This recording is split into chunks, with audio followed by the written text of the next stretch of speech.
What's up, beautiful people of Earth? Thank you very much for clicking this video. Big up and respect to yourself. Today's video, they are lit, creepy, woke. Some will make you rethink reality. Generally, all type of videos for entertainment purposes. Watch till the end and leave your comments. Straight out of Africa with good vibes and much love. Tell us where you're watching from and let's dive in. Peace, love, and forgiveness.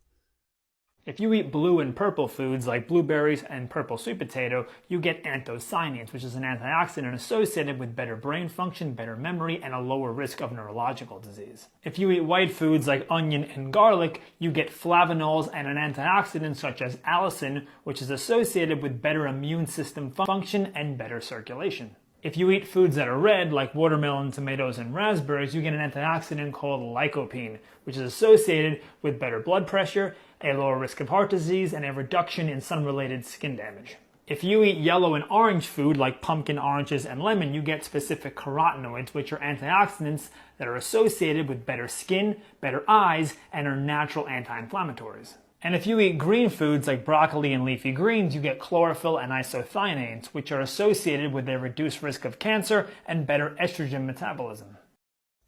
Oh, generally just eat everything that is not poison.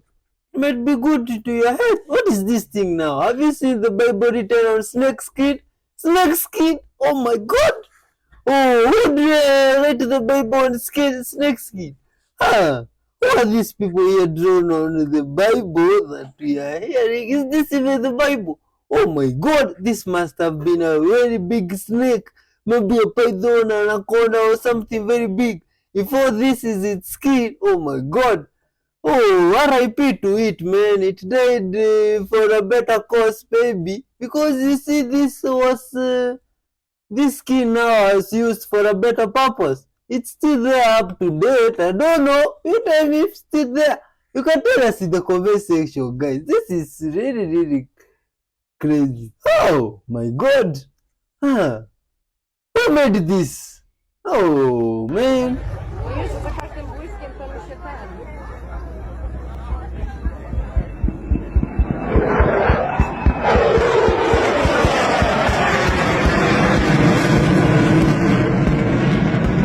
It's said that when they tested the orangutan, they found out he only had 3 DNA series.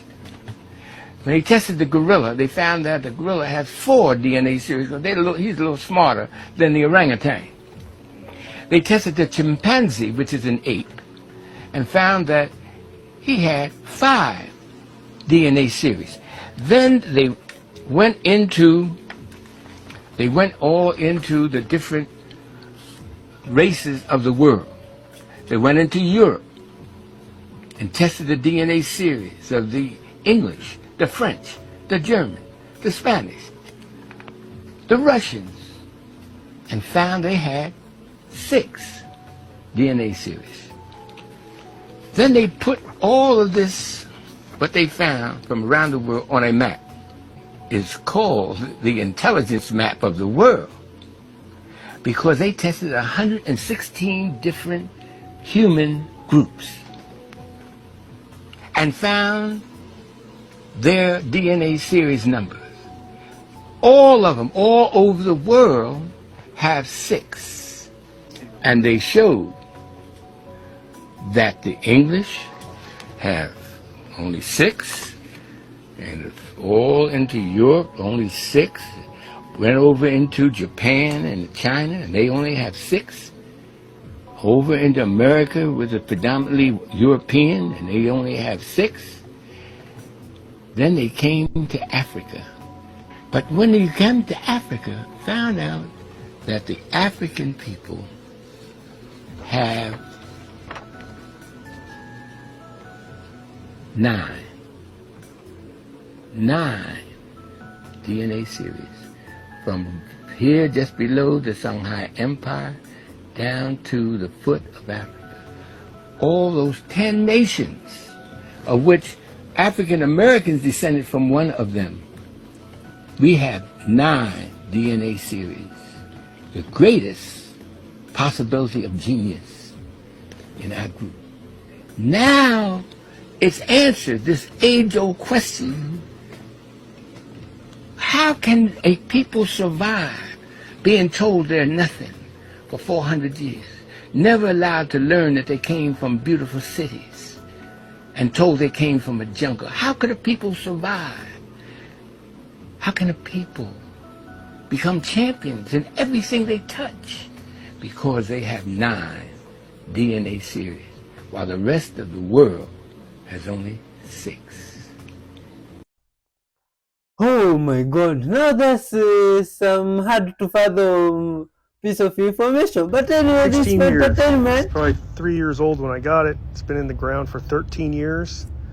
And this is the same size plant purchased and in the pot for 13 years.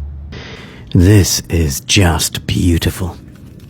How it survived, I have no idea. This would have been going up and down the Thames for 150 years or more. But not only is it intact, it also still has the cork in it. I mean, how incredible. And of course, the liquid. I don't know whether that's the original liquid. Tempted to try it. Thankfully, I didn't. Now, this, of course, is a torpedo bottle or a Hamilton bottle. First designed 1814. And didn't really take off till 1840. And the idea was that you would shape it, the bottle like a torpedo, so that you would have to store it on its side. And this would keep the cork wet, and it would stop the gas escaping from the carbonated mineral water that was in this bottle. So that was the design idea behind it. Major flaw, of course, was that because you did have to keep it on its side, invariably it would roll off, and many were broken. Now this has stone greenhithe written on the side, so that's where it originated from. 9 months ago, I bought this packet of mint in the supermarket, and I've used it to grow an unlimited amount of mint all summer long. And it's still going. All you do is strip off the bottom leaves, pop it into a glass of water. 3 weeks later, you've got roots. And then it just needs to go into a pot in the garden. I just use some peat-free compost. Now, seriously though, make sure you put it in a pot and not directly in the ground, because mint is really invasive and it will spread everywhere. And mint's fine with the cold, so I popped it straight in the garden in the spring and it grew fantastically well. And I picked it all summer long. Look how much there is in the pot in the middle of the summer. I made loads of tea. Towards the end of the summer, my mint started to look pretty tired, and so this is what I did next. I cut all the mint off. You can dry this, keep it, use it, whatever you want, and then top it up with some fresh compost. Can add a little bit of plant food, water it in, and after a few weeks, your mint will be back with lush new growth. Now, the best way to harvest mint is to pinch the tips out, and that's because it will mean that side shoots will appear either side on the stem, and you'll get bushier plants. And mint is perennial, which means even if it dies down over the winter, it will come back year after year. It was the largest building under one roof in the world. And it was high in the Russian tundra near this large body of water. So they thought it might be a manufacturing facility for some type of military craft. The first thing they handed him was simply map coordinates. And they said, show us what you see here. And he came up with the building that they were concerned about. And he described the building, and they said, okay, you're on target. And then they gave him a picture of that building. And they said, tell us what's going on inside here. Joe McMoneagle was the only person who came up with the result. Brand new submarine. And he said, this is the biggest submarine in the world by far. It's 1.5 times bigger than the next biggest sub. This is the brand new classification of Russian sub. And he came up with a number of very unique characteristics. And Robert Gates was the guy who is collecting all the information for the people disseminating the information for the National Security Council. Didn't even let it through. Really? Yeah, because he's like, this came from a psychic. And they're like, yeah. And he's like, he looked at it and he's like, looked at the report and he's like, okay, the engineers said the sub can't survive at depth. It's way too big. He's the only guy who thinks it's a sub. It's not, they're not going to be able to roll this off into the water. There's no water there, and it's too big to transport over to the ocean.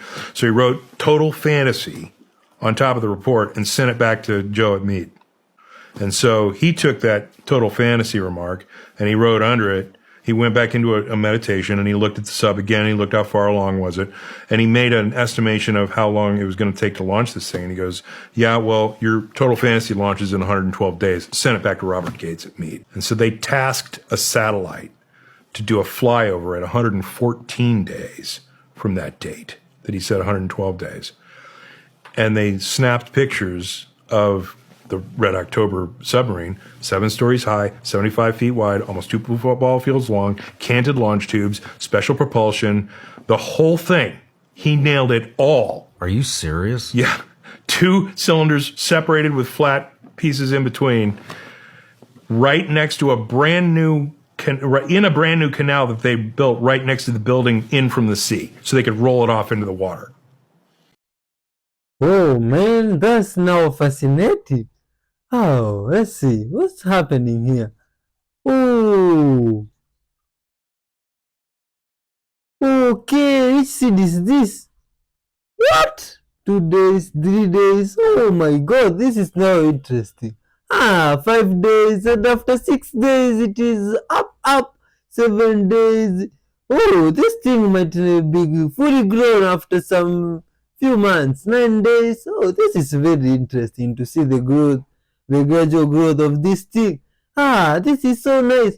You see, even us, if we make small bits of sharing love, caring, respect, good vibes out there to the community and those around us, just bit by bit, you see the time, after so many days or just a few days, we can get the impact has really grown out there and people now love and care for each other equally as they do for themselves. Wouldn't that be nice? Oh, much love to you for what up to this far. Now look at this machinery.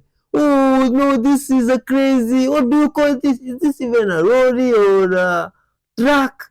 Oh, these machines, are they the ones that English people came to colonize with my ancestors? Because this thing looks like it can pass anywhere. Oh my god. They must have used this because I read how some roads they managed to pass. Those things now is, it clicks something in my mind. Let's see, mercury versus aluminium. Oh, physics is very interesting. Oh my god. You add some few drops of mercury in aluminium. What? No, this is crazy. What is happening here? What type of reaction is this? Oh my god. What is happening? Oh, is this mercury eating up the aluminium and forming a new layer? Oh, what is this? You guys that know about these chemical reactions and stuff, please tell us in the comment section. I'd like to know what's happening here. What's this that's coming out of this aluminium? Looks like threads of wax or something like that. What is this? And after 4 hours, this thing looks like it's completely formed something else. What is this now? I wonder. Oh my god. This is now very creepy. Oh, much love to you guys if you have watched up to this far. You are respected, loved, and incredible. Artists don't want you to know this hack. I learned it from a French artist who made a lot of money doing this. To start, we're gonna need some sheets of bond paper. And the key item for this hack is the pen. We're gonna use the pen in a completely different way. With the help of a lighter, go ahead and heat the tip of the pen. Just like I'm doing here. Make sure to hold the lighter at a certain distance, in order to avoid completely melting the pen. Then just keep heating it up until you manage to bend the tip at an angle of about 45 degrees. And this tip is just amazing. I'm sure you've never seen anything like it. Look, it's perfect like this.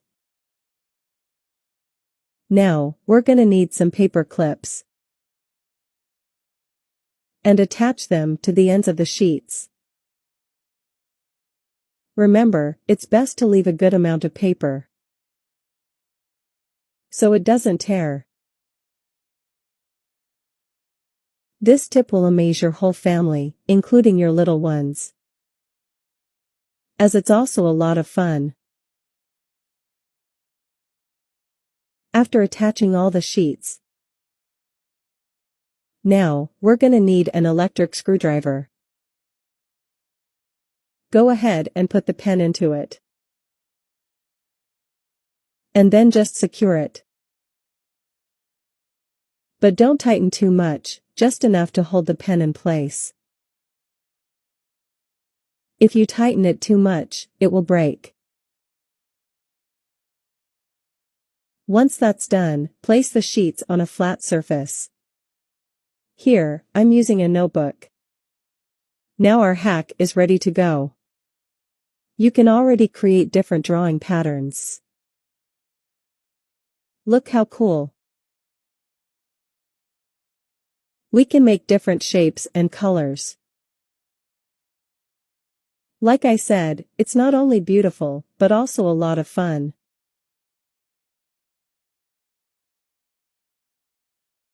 So there you go, I hope you liked it.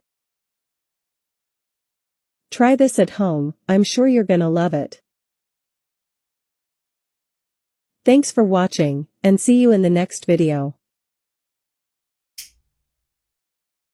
Ah, now this is interesting.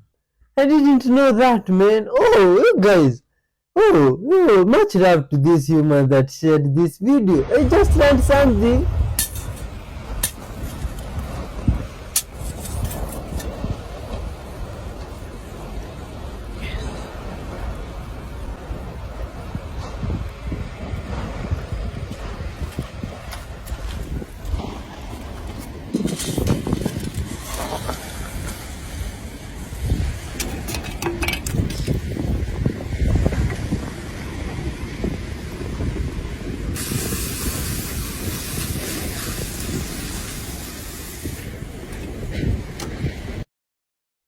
Oh. This is for educational purposes In only. most cases, we'll vacate the case within that one sentence. We did that already. What is your name? Now, he's going to say, well, arrest the nom de guerre, uppercase spelling, which is a dead person, name assigned to your driver's license, because it identifies you as a nom de guerre dead person. And you're, as a citizen, you have your state ID as a nom de guerre identity, henceforth putting you in the jurisdiction, but you've already entered the courthouse, so therefore you left Indiana. You now are in the state of Indiana, which is the name of the courthouse, as a foreign vessel in dry dock controlled by the port authorities. While on that vessel, you have now trespassed, and no matter what you're there for, you're in a trespassing position, unless you have a United States passport and you have your paperwork filed ahead of time with the clerk of the court in possession of the stamp, put my business card on with a flag on it, a stamp, and you would then become a postmaster under the correct parsing, syntax, grammar, advertise with your contract to say, I have a contract here with the correct parsing, syntax, grammar. This individual sitting next to me, who would be the DA, doesn't. So therefore, you're in a superior position. Because you signed a stamp, you now become the federal court judge in that plane, because that's a federal flag on a federal plane. You have a federal stamp and a federal flag on your paperwork, and you're wearing a federal flag. So how does a state court in fiction, where the judge isn't on your plane, now capture you? Your position then is to turn to the bailiff and say, I deputize you as my tip staff, stand to attention. I have a federal oath, and you can if you had one of my oaths and had the knowledge, you could back that up. I can back it up. But I'm also a sovereign. I'm also granted a sovereign's country, the director of my own country through the United Nations. As the condition of state in a world of fiction is so unique that the United Nations had to make me the 200th member of the United Nations. I don't pay a $1.6 million a year fee to the United Nations, because how does a fact contract with a fiction? But the fiction still has to recognize that the condition of state does exist in quantum. Henceforth, I exist as a sovereign condition of state amongst a world of fiction, and I'm recognized by the fiction not to touch. but to be a teacher as a plenipotentiary judge, to go out in the world and do so. As an ambassador contracted with 82 countries, have diplomatic immunity to that end. So once I got that, they locked the door behind me. I'm the only guy that does it. They gave me that position, and I've been completely honorable and trustworthy to that position and responsible. And it's published all over the world, and it's respected by the other countries. And that's why the Justice Department and the State Department and the judges around the world are hands off. This guy is who he says he is. So what is the paperwork that I have to have filed in the court? That Constitution is like an oath of office. But to have an oath as a judge responsible only to your piece of paper that you have signed that stamp on, and file an additional oath with that, with the clerk of the courts. It says you will only be responsible to be a federal judge on your own personal document for the correct parsing, syntax, grammar. And as a judge, you're immune from prosecution. But you have to be correct at all times. If you don't know what to say, don't talk an adverb verb. Say nothing. You've got your paperwork, speaks for you. 2 plus 2 doesn't equal 4. If you write it on paper, I can see what it equals up to. But if you're going to get me into an oral argument with 150 variables, you ain't going to win. It's nonsense. So don't even go there. Or 4 plus 4 equals 8. FOR plus FOUR equals ATE. Or ATE and EAGHT equals ATE. I mean, we can do this all day long. Did you hear what I said, what I meant, what I said, what I said, what I meant, what I said? It says, you want her to sign right here, is that correct? Under penalty of perjury? You know that under is an adverb, means no contract. Of penalty, which is a verb. Of is an adverb, making perjury a verb. You want to show me the verb perjury and penalty in the dictionary? Isn't that false and misleading information? Isn't that perjury by your own confession? And then I syntax for the next 35 minutes, all 8 pages. As I identify, I says, oh, by the way, I'm the federal judge of the United States, chief federal judge, and you just committed 47 felonies in front of me. Grabs up all the paperwork. I'll be back. Takes off. About a minute goes by, and all of a sudden there's screaming in the back room. Yell, yell, yell, yell, yell. This goes on for like 5 minutes.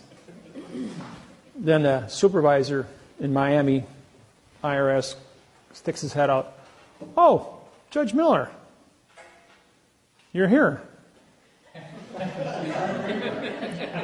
Well, yeah, I've got a 3x5 picture of me hanging on the wall in there. So he pops his head back in, and more screaming goes back in. It's quiet for about 2 minutes, and about 12 minutes goes past, and he comes walking out. Madam, here's your form. All your taxes have been canceled. You have 0 balance. You're free to go. Have a nice day. She bought me an espresso.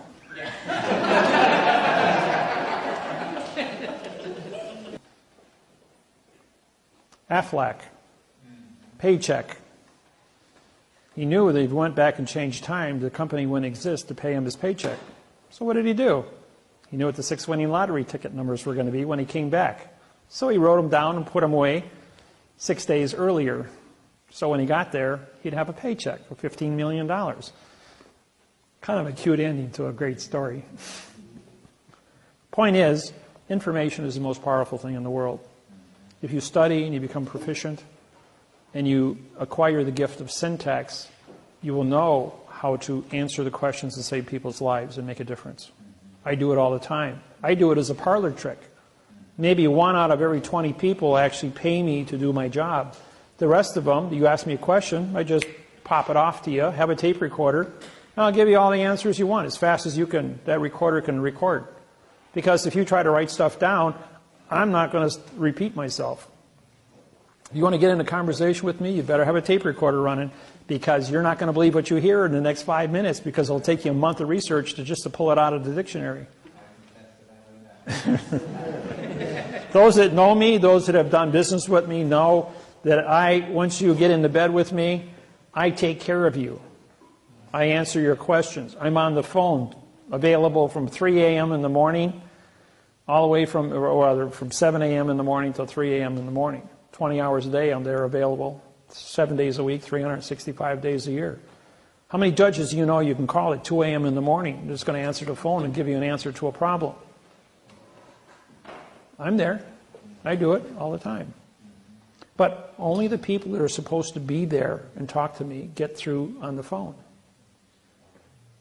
Look at all the millions of people, billions of people I have on my website, and yet only the people that are supposed to call me with important questions that are under contract with me are the ones who get through. Everybody else doesn't know how to do it. Yes, question? Do you have with you kind of the life, like kind of the life, birth, whatever? Yeah, it's on page... I'd like to see one that's done. Right there, page 3 in the book. There's also the same ones on the internet. Just fill it out, put your picture on it, have your people autograph and fingerprint it, and you're done. It's called the claim of the life. Claim of the live life. What it means is that you have knowledge of what a prepositional phrase is, how to certify what a fact is. You've identified yourself, your mother, your father, and 2 other people with claims of the life have identified you to be a fact. That's all it means. You don't file a claim of life written with the correct parsé, syntax, grammar with the recorder's office or with the fiction government. Why would you file a fact with a fiction? It's an oxymoron. It's only for you to use. If you want to attach it to a federal lawsuit, and if you want to go to The Hague and file a claim of the life, take a lawsuit into the Hague showing that I'm a live